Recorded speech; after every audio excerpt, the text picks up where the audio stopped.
Gente, uma prática que era muito comum no passado era a extração de dentes permanentes para poder arrumar as arcadas, para arrumar a oclusão, e muitas vezes isso era necessário pela falta de espaço nas arcadas. E a gente ainda faz essas extrações de dentes permanentes? Na verdade, a gente evita de qualquer forma fazer a extração de pré-molares permanentes. Não estamos falando aqui de sisos, tá? Os sisos é um capítulo à parte que muitas vezes é necessária a extração porque não tem espaço para erupcionar, mas nós estamos falando aqui principalmente de extração de pré-molares, que realmente eram muito comum.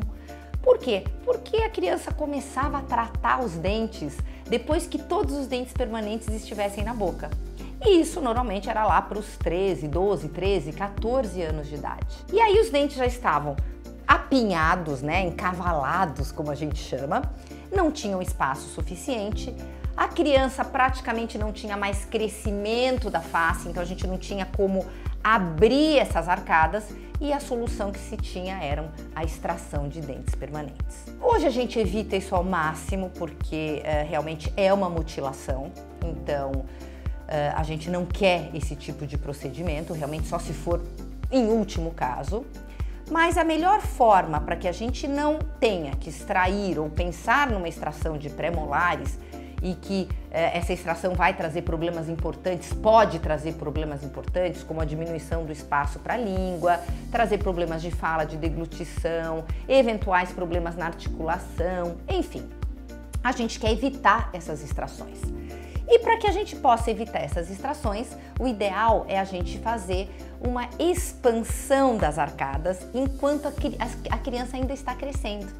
Então, a gente tem condição de fazer, existem diversos tipos de aparelhos e aí não existe um aparelho que é bom, outro aparelho que é bom, a gente vai depender do tipo de alteração que a criança apresente, a gente consegue fazer essa expansão da arcada. E aí, quando a criança chega ali com uns 12 anos, todos os dentes já terão espaço para erupcionar. E aí a gente não tem necessidade nenhuma nem de pensar em fazer essas extrações de pré-molares que podem, logicamente não é sempre que ela irá trazer um problema, mas ela pode trazer problemas importantes, inclusive estéticos. Porque quando a gente fala em estética dentária ou em ortodontia, a gente não está pensando só na estética de ter os dentes alinhados. Nós estamos pensando numa estética relacionada com a face. E quando a gente fala em extrair 4 pré-molares, a gente diminui todo o tamanho dessa boca, a gente pode afinar o lábio, a gente pode ter essas arcadas para dentro porque a gente fez a extração e isso esteticamente também não é agradável, né? A gente quer um sorriso amplo, um sorriso que mostre todos os dentes de uma forma bacana e não uma boquinha que esteja, de certa forma, murcha por falta de dentes. Então, a gente realmente hoje não indica ou indica em casos muito extremos a extração de dentes permanentes, tá bom? Para isso, vamos fazer uma ortodontia preventiva que é o melhor de todos os mundos. Pessoal, até mais!